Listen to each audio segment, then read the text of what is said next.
Hello there, Killer Awesome viewers. This is Shep, and we're back here with another Shep Reacts, where we come up with ideas and have artificial intelligence create a documentary out of it. And this is another one of those special videos based on a poll that I put out a little while ago. I gave you folks 5 ideas and had you vote for your favorite one. Now, one of those we've already done about medieval hipsters. The second place winner is the video that we're going to be doing today, and that is time traveling tourists disrupt history vacations. Yeah, I know, it sounds weird and off the wall, which was kind of what I was going for when I was coming up with different ideas for a reaction video, and I really wasn't sure what you folks were going to like or not like, so I decided just to come up with some ideas and pass them along and see what you voted on. And this was the second one, so let's go ahead and check this out and see how it turned out. I have not seen this. A holiday through history, step right up. The year is 2085. Flying cars, old news. Colonies on Mars, yesterday's headline. The hottest new thing, time tourism. Chronos Journeys, they call it. Their slogan, see the pyramids built, not what's left of them. Tempting, eh? Except when Mr. Peabody and Sherman ain't got nothing on what these tourists get up to. Imagine this, a queue longer than the line for the last ever Elvis concert.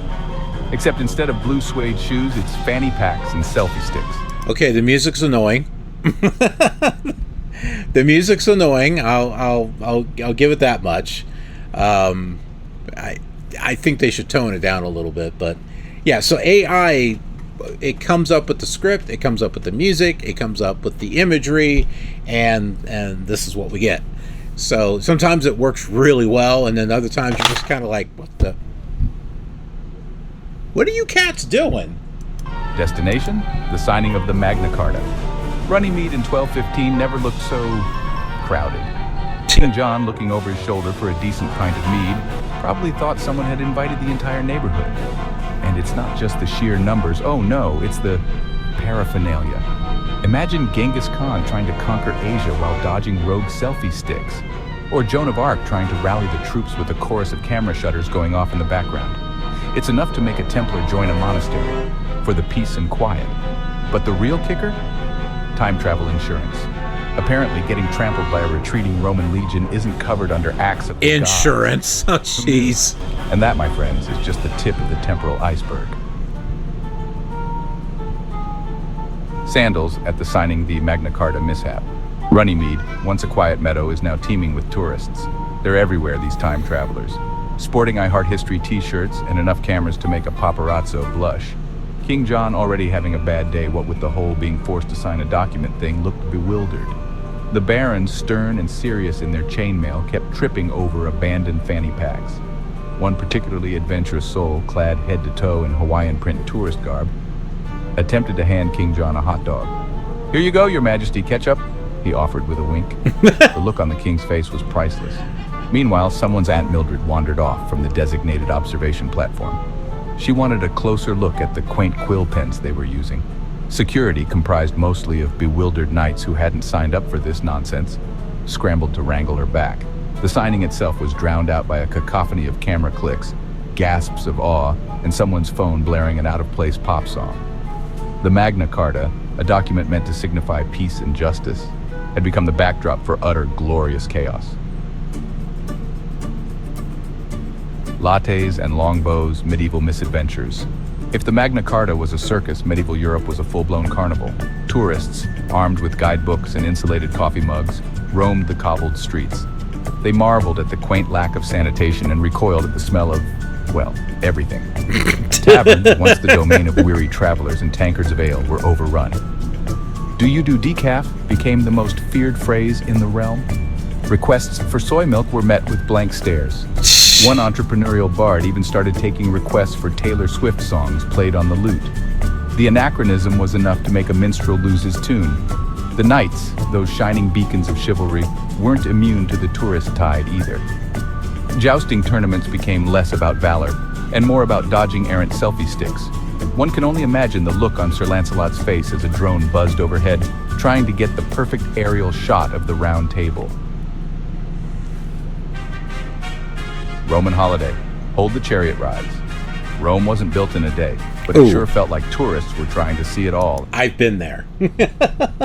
I have been to the Colosseum in Rome. It's cool. I gotta say that the coolest thing about Rome, just being there, if you've got a very open imagination, going to Rome and just standing there with the ruins surrounding you, you can almost just kind of filter out modern day and kind of look and see what it might have looked like back in those days, and just kind of standing there. It's wickedly cool. One of these cool little things that I bought when I was there, this was when I was in the Army and I did a lot of traveling around Europe. I figured that was the best opportunity I had to go see things, and it was. I'm glad I did I'm glad I did it when I did it. There's this little picture book. It's a little small picture book, maybe about this big or so, and it shows the Roman ruins as they are today, and then it's got this little page that you can this transparency that you can flip on top of it, and it fills in all the gaps, and it makes it look like it makes the picture look as if it was back during those days. It was really neat. I've got that book somewhere. I don't know. I should dig through some of my stuff, and we can do a Killer Awesome Day video on it. The Colosseum, once a stage for gladiatorial combat, was now a backdrop for countless selfies. "Hey, hold my toga while I pose with this lion," shouted one enthusiastic visitor, entirely missing the point of the whole predator versus prey spectacle. The Senate, that bastion of Roman lawmaking, was now subjected to guided tours. Senators, used to heated debates on matters of empire, found themselves fielding questions about the availability of restrooms and Wi-Fi passwords. "Is this gluten-free?" That's the Colosseum right there. Pointing to a plate of figs offered by a bewildered Roman. Okay, so let me show you a few things that I didn't know until I actually got there. So this here in the center, this is actually where all the gladiatorial stuff happened, was right here on the surface. This underneath here, this was all the underground chambers and stuff, is what all this was. There was all the surface to this stuff.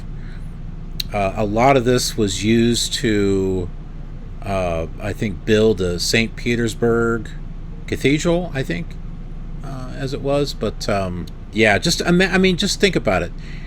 If you were actually there looking at this, if you were to open up your imagination a little bit and try to fill in the gaps and clean it up, and just imagine what this would actually look like back in those days. It's like fantastic and a little scary at the same time, because you know that back in those days, those were kind of scary days to live. Just life was just a lot different back then, obviously. Even Caesar, that most revered of Roman leaders, wasn't safe. During his triumphal procession, someone tossed a plush toy at his chariot. "Hail Caesar!" they cheered. "He loves stuffed animals." Caesar, unsure whether to be amused or insulted, simply sighed. It was going to be a long, strange eternity. The paranormal. Gasps, and gigabytes. Tourists versus the paranormal. The Tower of London, steeped in centuries of history and rumored to be haunted by restless souls, became a hotbed for paranormal tourism. Armed with EMF readers and ghost hunting apps, tourists roamed the ancient stones hoping for a spectral selfie. Anne Boleyn said to roam the tower where she met her untimely end, found her ghostly peace disturbed. No longer was she the main attraction. Now it was all. "Did you see that orb? I think I caught it on camera." Yeah, ghost hunting and the orbs. You know, there would be like a little light or something, and they're, "Oh, look, it's a ghost." I want to do ghost hunting. I am not a big believer, in that stuff. I just think it would be kind of fun, just to kind of go into these places that are supposedly haunted, and just just recording a video, you know? I mean, maybe some weird stuff would happen. And, you know, we just like, oh, hey, hello? I mean,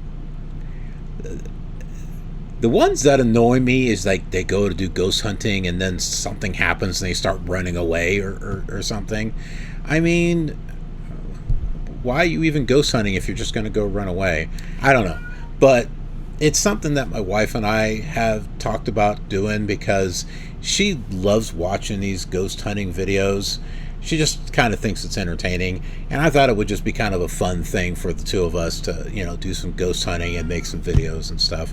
So I don't know. It's a thing that we're thinking about. Let me know what you think. I'm always looking to try to do something different for the channel. Henry VIII, meanwhile, was less concerned about ghosts and more concerned about the tourist using his historic castle as a backdrop for TikTok dances. The irony was palpable. Centuries ago, people feared the ghosts of the tower. Now the ghosts feared the tourists. The constant flashing cameras, the incessant chatter, and the sheer volume of hairspray were enough to send even the most hardened spirit running for the ethereal hills.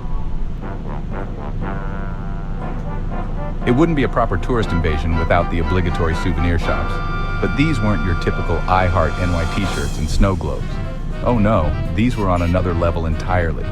Where else could you find a Kiss My Axe Viking mugs or a Gladiator training camp tank top? The historical accuracy was, shall we say, questionable at best.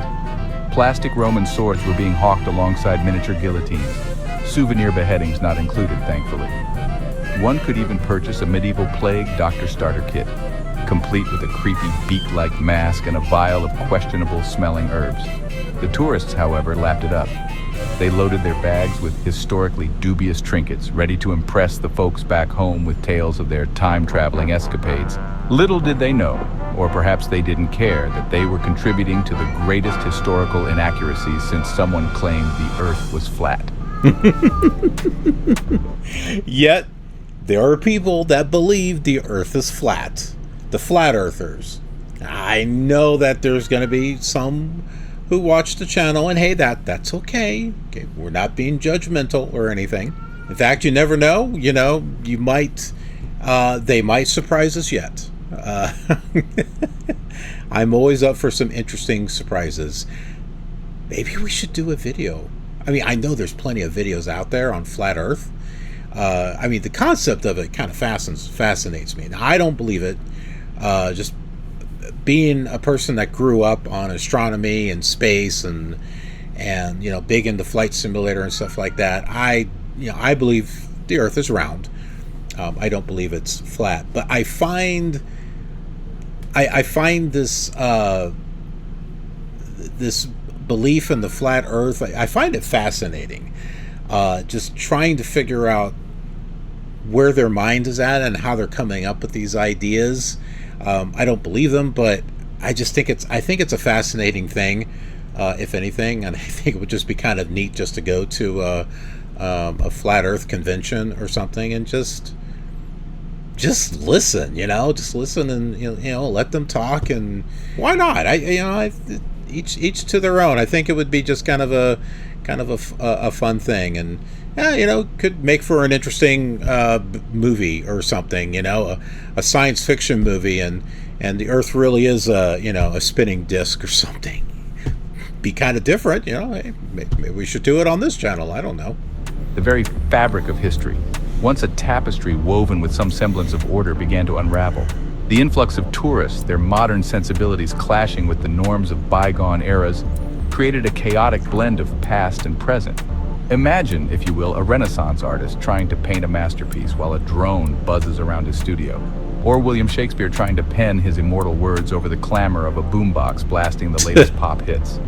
The clash of cultures was as comical as it was catastrophic. The tourists, oblivious to the temporal chaos they were causing, continued their merry way. They snapped selfies with Napoleon, asked Michelangelo for painting tips. Another place that I've been to, the Leaning Tower of Pisa. Yes, I have. I've actually been there. It's been a long time since I've been there, but yeah, you can't go into the tower. From what I understand, it keeps leaning every year, and they had it all blocked off for safety reasons the last time that I went, which was, I don't know, 50 years ago. No, I think it was like 20 years or something. I don't know. It was in the 90s. What are we in? 30? Was it 30 years ago? Holy crap. Has it been that long? Yeah, it has. It has been that long. Holy crap. Man, I'm old. It's been like 30 years. I don't know. Maybe you can go to the top of the Leaning Tower of Pisa now. I don't know. But I've been there. I've been there. Mead with contactless credit cards. History, once a well-trodden path, had become a free-for-all. Time Enter cops. The temporal regulatory authority. The weary, underpaid, and perpetually exasperated time cops tasked with keeping the past from becoming And it shows a cop. free-for-all. Imagine a cross between a history professor and a jaded beat cop, armed with chronometers and an arsenal of exasperated sighs. Their job was a thankless one, chasing down stray tourists who wandered off the designated temporal pathways, confiscating anachronistic contraband. Selfie sticks were top of the list, and generally trying to maintain some semblance of order in the face of utter temporal mayhem. It was a losing battle, of course. For every tourist apprehended, 10 more appeared, eager to leave their mark, and probably some litter, on the past. The time cops, outnumbered and outweirded, could only shake their heads and dream of a simpler time. A time before time travel, perhaps. The real casualty in all this? History itself. With tourists swarming every major event, how could one separate fact from fiction? Was that really the signing of the Declaration of Independence, or just some reenactors with bad wigs and a penchant for air guitar? Textbooks became works of imaginative fiction. Historians threw up their hands in despair.